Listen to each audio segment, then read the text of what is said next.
$100 $1.2 million மாற்றலும்னு நான் உங்கள்கிட்ட சொன்ன உங்களால் நம்பலுதா. நான் வந்து 50-100 வருஷத்தில் மாற்றுறதை காய்க்கல. ஜஸ்ட் 7 வருஷத்தில் $100 $1.2 மில்லியன் மாற்றலும்னு சொன்னால் உங்களால் நம்பலுதா.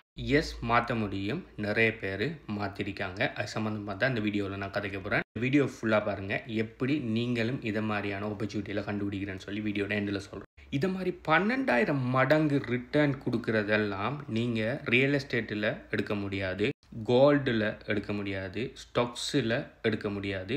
லைக் சிலாக்கள் ஸ்டாக்கில் எடுக்கலான்னு சொல்லுவாங்க.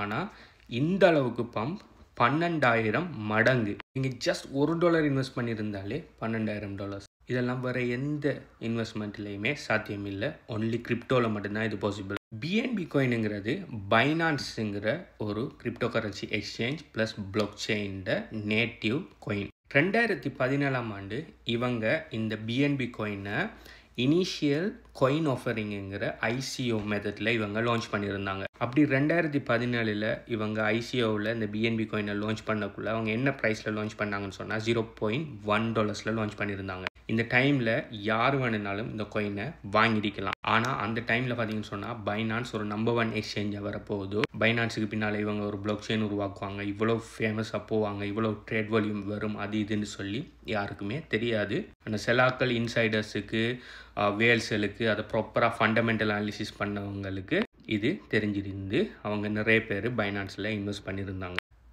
ஸோ பைனான்ஸ் நீங்கள் லான்ச் பண்ணக்குள்ளே நீங்கள் ஜஸ்ட் ஒரு $100 இந்த பிஎன்பி காயினை நீங்கள் வாங்கியிருப்பீங்கன்னு சொன்னால் உங்களுக்கு 1000 பிஎன்பி காயின் கிடச்சிருக்கும். இன்றைக்கு நான் அந்த வீடியோ செஞ்சிற டைமுக்கு பிஎன்பி ஆல் டைம் ஹையை டச் பண்ணியிருக்குது. அதோட ப்ரைஸ் $1,200 தான். அரௌண்ட் $1,200 பிஎன்பியோட ப்ரைஸ் இன்றைக்கி டச் பண்ணியிருக்குது. இட் மீன்ஸ் நீங்கள் வாங்கின அந்த 1000 பிஎன்பி காயினையும் நீங்கள் விற்காமல் இன்றைக்கு வரைக்கும் ஹோல்ட் பண்ணியிருப்பீங்கன்னு சொன்னால் கிட்டத்தட்ட 12,000 மடங்கு கூடி நீங்கள் வாங்கின $100 பெறுமதி இன்றைக்கு பார்த்தீங்கன்னு சொன்னால் $1.2 மில்லியன் இருந்திருக்கும். ஸோ இது பிஎன்பியில் மட்டும்தான் நடந்திருக்கான்னு கேட்பீங்கன்னு சொன்னால் இல்லை. இதே மாதிரி நிறைய ப்ராஜெக்ட் பார்த்தீங்கன்னு சொன்னால் 10x 100x 1000x எல்லாம் கொடுத்துருக்குது. ஆனால் அதே மாதிரி நிறைய ப்ராஜெக்ட்ஸ் பார்த்தீங்கன்னு சொன்னால் ஃபெயிலியரும் ஆகிருக்குது. ஸோ ஒரு ப்ராஜெக்ட் ஒன்று வரக்குள்ள அது சக்ஸஸ் ஆகுமா, அந்த ப்ராஜெக்ட் சக்ஸஸ் இல்லாமல் போய்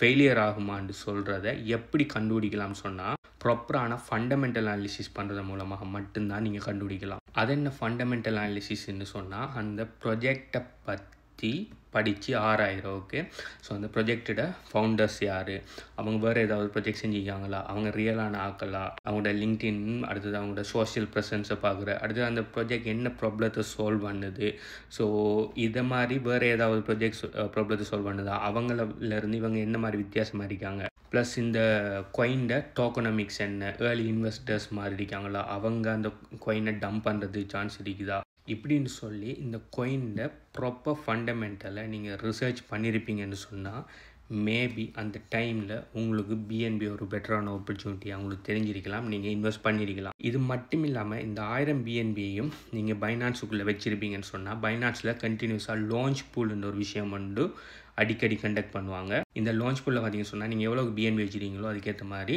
அவங்க அந்த பிளாட்ஃபார்மில் லான்ச் பண்ணுற காயின்ஸை உங்களுக்கு ஃப்ரீயாக தருவாங்க. அது launch pool, launch pad, holder ஆர்டர்னு சொல்லி நிறைய வகையில் கொடுப்பாங்க. எல்லாமே கான்செப்ட் ஒன்று தான். நீங்கள் உங்களோட எவ்வளோ பிஎன்பி வச்சுருக்கீங்களோ அதுக்கேற்ற மாதிரி பிரித்து தருவாங்க. கிட்டத்தட்ட ஒரு மாதத்தில் எப்படியும் ஒரு 20-30 காயின் உங்களுக்கு ஃப்ரீயாக கிடைக்கும். அப்படின்னு சொன்னால் இப்போ இந்த 7 வருஷம், ஓகே, இந்த 7 வருஷத்தில் நீங்கள் பைனான்ஸ் பிஎன்பி காயின் லான்ச் பண்ண இந்த 7 வருஷம் வரைக்கும் நீங்கள் பிஎன்பியை பைனான்ஸில் ஹோல்ட் பண்ணியிருப்பீங்கன்னு சொன்னால் இன்றைக்கி உங்களுக்கு ஃப்ரீயாக கிடைச்ச காயினே $1000s உங்களுக்கு காயின்ஸ் ஃப்ரீயாக கிடைச்சிருக்கும் கைஸ். பைனான்ஸில் ஒரு ப்ராஜெக்ட் ஒன்று லான்ச் ஆகுதுன்னு சொன்னால் பயங்கரமாக வெரிஃபிகேஷன்லாம் பண்ணி போட்டால் பைனான்ஸில் லான்ச் பண்ணுவாங்க. ஏன்னா பைனான்ஸுங்கிற ஒரு ரெப்யூட்டபிள் பிளாட்ஃபார்ம், அதில் சும்மா மொக்க காயினையெல்லாம் லான்ச் பண்ண மாட்டாங்க. ஸோ இப்படியான ஆப்பர்ச்சுனிட்டியை மிஸ் பண்ணிட்டேன்னு சொல்லி நீங்கள் கவலைப்பட தேவையில்லை. இதே மாதிரி ஆப்பர்ச்சுனிட்டி கண்டினியூஸாக வந்துட்டு தான் இருக்கும். ஆனால் என்ன அதில் இது பெஸ்ட்டான ஒரு காயினா வேர்ஸ்டான காயினான்னு சொல்லி கண்டுபிடிக்கிறதுக்கு உங்களுக்கு ப்ராப்பரான ஃபண்டமெண்டல் அனாலிசிஸ் பண்ண தெரியணும். இப்போ போய் இப்போ எல்லாமே ஆல் டைம் ஹை லைக்கில் ஐயோ பிஎன்பி நம்ம டெல்லின்னு சொல்லிப்படி இப்போ போய் வாங்குறதில்ல. நீங்கள் இப்போ வாங்கினாலும் லாங் டைமுக்கு as long as பைனான்ஸ் செயினும் பைனான்ஸும் இருக்கிற வரைக்கும் பிஎன்பி நல்லா தான் பெர்ஃபார்ம் பண்ணும். ஆனால் அது எவ்வளோ காலத்துக்குன்னு சொல்லி நான் எந்த விதமான ஃபைனான்ஷியல் அட்வைஸும் தர முடியாது. பிஎன்பி நல்ல காயின் நான் கேட்பீங்கன்னு சொன்னால் என்னை பொறுத்தவரை நல்ல காயின். நீ இப்போ வாங்குறதுக்கு அது பெஸ்ட்டானு கேட்பீங்கன்னு சொன்னால் நான் உங்களுக்கு வாங்கன்னு சொல்ல மாட்டேன், வாங்க மாட்டேன்னு சொல்ல மாட்டேன். நீங்கள் அதை எந்த அளவுக்கு அதோட ஃபண்டமெண்டல்ஸில் நீங்கள் பிலீவ் பண்ணுறீங்கிறத பொறுத்து நீங்கள் வாங்குறதும் வாங்காமல் விட்றதும் இருக்குது. ஸோ ஓகே, பிஎன்பி ஆல்ரெடி 12,000 மடங்கு பம்ப் ஆகிட்டு, ஸோ இதுக்கு மேலே அது எவ்வளோ பம்ப் ஆகும்னு சொல்லி தெரியல.